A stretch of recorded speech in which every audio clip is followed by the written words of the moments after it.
बिस्मिल्लाहिर्रहमानिर्रहीम। अस्सलामुअलैकुम। कैसे हैं आप सब? उम्मीद करती हूँ खुश होंगे, मज़े में होंगे और अपनी लाइफ एंजॉय कर रहे होंगे।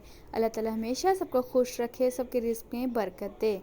व्यूवर्स, आज मैं एक बहुत ही मज़े की रेसिपी के साथ दोबारा हाजिर हुई हूँ। ये रेसिपी है देगी आलू गोश्त। ये बिल्कुल वैसी डिश तैयार होगी जो कि सालन हम शादियों में खाते हैं। बिल्कुल शादियों वाले टेस्ट जैसा सालन बनेगा। तो चले चलती है रेसिपी की तरफ। सबसे पहले आपने 1 kg मटन ले लेना है और उसके अंदर 2 कुकिंग स्पून ऑयल डाल देना है और अच्छी तरह भून लेना है। 2 कुकिंग स्पून के अंदर 1 kg मटन लिया है और इसे अच्छी तरह भून लें। इससे इस तरह भूनने से गोश्त की जो स्मेल है वो बिल्कुल निकल जाएगी। अच्छी तरह गोश्त को भूनते जाइए। 2 से 3 मिनट तक गोश्त जब भून जाए तो उसके अंदर 1 टेबलस्पून अदरक और लहसुन का पेस्ट डाल दीजिएगा। आपको मेरा ये अदरक लहसुन इस शेप में नज़र आ रहा होगा क्योंकि मैंने फ्रीज़ अदरक का लहसुन का पेस्ट डाला है।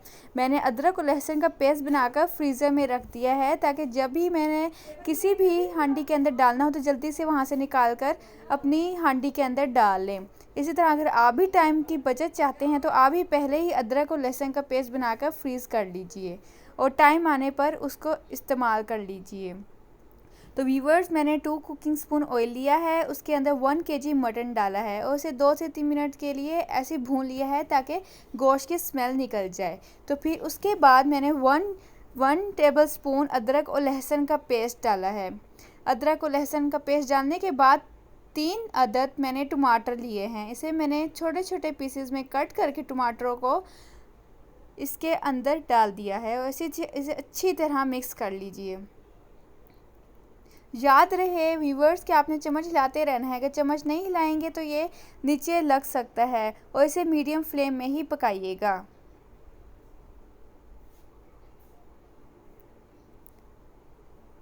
व्यूवर्स, अगर आपने मेरा यूट्यूब चैनल सब्सक्राइब नहीं किया तो प्लीज़ इसे अभी सब्सक्राइब कर दीजिए, बेल आइकन ऑन कर दीजिए ताकि आने वाली मेरी हर न्यू वीडियो का नोटिफिकेशन आपको मिल जाए।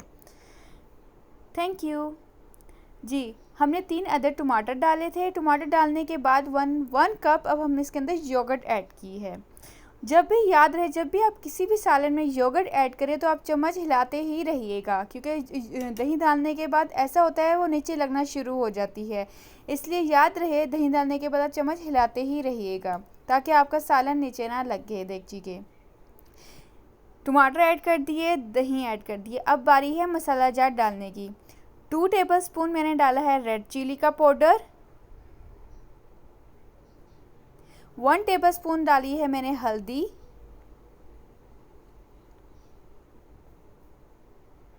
1 टेबलस्पून खुश्क धनिया, पिसा हुआ धनिया इसमें ऐड होगा। ये तमाम मसाला जात अपनी रिक्वायरमेंट और टेस्ट के अकॉर्डिंग भी ऐड कर सकते हैं। तमाम मसाला जात डालने के बाद अच्छी तरह मिक्स कर लीजिए।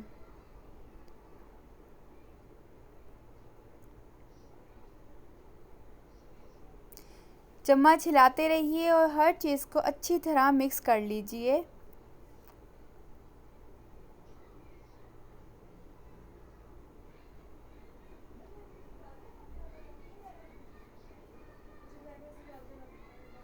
चम्मच को आपने हिलाते ही रहना है क्योंकि हमने दही ऐड की थी। अगर हम चम्मच नहीं हिलाएंगे तो दही की वजह से सालन नीचे लगना शुरू हो जाएगा। तो अब बारी है प्याज डालने की। प्याज मैंने ऑलरेडी फ्राइड करके रखे हुए हैं। मैंने रेडीमेड फ्राइड अनियंस लिए हुए हैं, मैंने वही डाले हैं। तो अगर आपके पास ऑलरेडी फ्राइड अनियंस नहीं हैं तो आप इसे अलग से ऑयल के अंदर 2 अदद अनियंस फ्राई करके इसके अंदर डाल सकते हैं। ठीक है व्यूवर्स, 2 अदद अनियंस को आप अलग से ऑयल के अंदर फ्राई कर लीजिए। जब वो ब्राउन हो जाए तो फिर वो अनियंस को निकाल कर ऑयल से इसके सालन के अंदर डाल दीजिए। मैंने ऑलरेडी फ्राइड अनियंस इसके अंदर डाले हैं और सब कुछ डालकर अच्छी तरह मिक्स कर लें। अब गोश्त गलाने के लिए उसके अंदर 2 गिलास पानी डाल दीजिए ताकि गोश्त जो है हमारा अच्छी तरह गल जाए।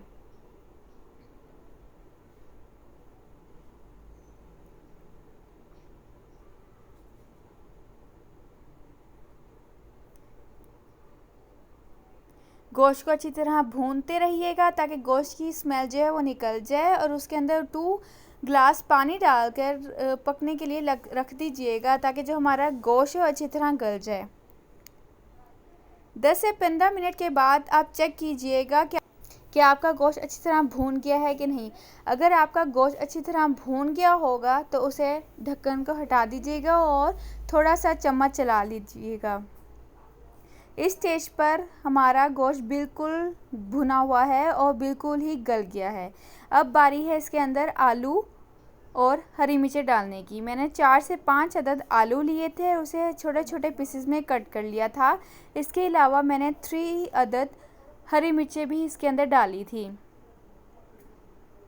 जब आपका गोश्त बिल्कुल भून जाए और बिल्कुल गल जाए तो उसके अंदर आलू डाल दीजिए और उसके अंदर हरी मिर्चें डाल दीजिए और अच्छी तरह चम्मच हिला लीजिए।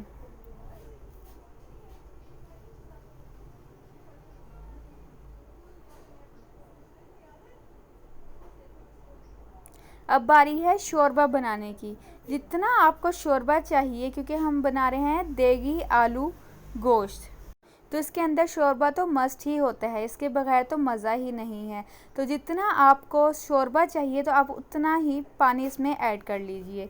अब इसी पानी में ही आपके आलू भी गल जाएंगे और आपका शोरबा भी मज़े का तैयार हो जाएगा। आलू को गलाने के लिए आप थोड़ी देर के लिए उसमें ढक्कन रख दीजिएगा ताकि आपके जो आपने पानी डाला है वो आपका शोरबा भी तैयार हो जाए और आपके आलू भी गल जाएं। अब इसके ऊपर थोड़ा सा आधा टेबलस्पून गरम मसाला छिड़क दीजिएगा। गरम मसाला जैसे ही आप डालेंगे आपको इंतहाई मज़े की खुशबू भी आएगी, बिल्कुल वैसी खुशबू जो कि शादी के खानों से आती है। गार्निशिंग के लिए ऊपर हरा धनिया डाल दीजिएगा। व्यूअर्स, देगी आलू गोश्त तैयार है। अगर आप इस रेसिपी से बनाएंगे तो आपको बिल्कुल शादियों के खानों का मज़ा आएगा। अगर आपको किसी दिन शादी के खानों की क्रेविंग हो रही हो तो मेरी ये रेसिपी ज़रूर ट्राई कीजिएगा। इंतहाई बहुत ही मज़े की बनेगी और आपके घर वाले भी आपके इस रेसिपी को बहुत ही पसंद करेंगे।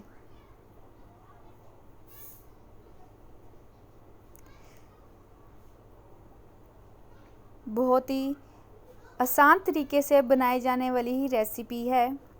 तो व्यूवर्स, फिर आऊँगी एक न्यू रेसिपी के साथ इंशाल्लाह। अगर आपको मेरी रेसिपी अच्छी लगी हो तो इसे लाइक कर दीजिए, शेयर कर दीजिए और अपने दोस्तों और फ्रेंड्स के साथ इस रेसिपी को शेयर भी कर दीजिए ताकि वो भी मेरी इस वीडियो से मुस्तफ़िद हो सकें। दुआओं में याद रखिएगा। अल्लाह हाफिज़।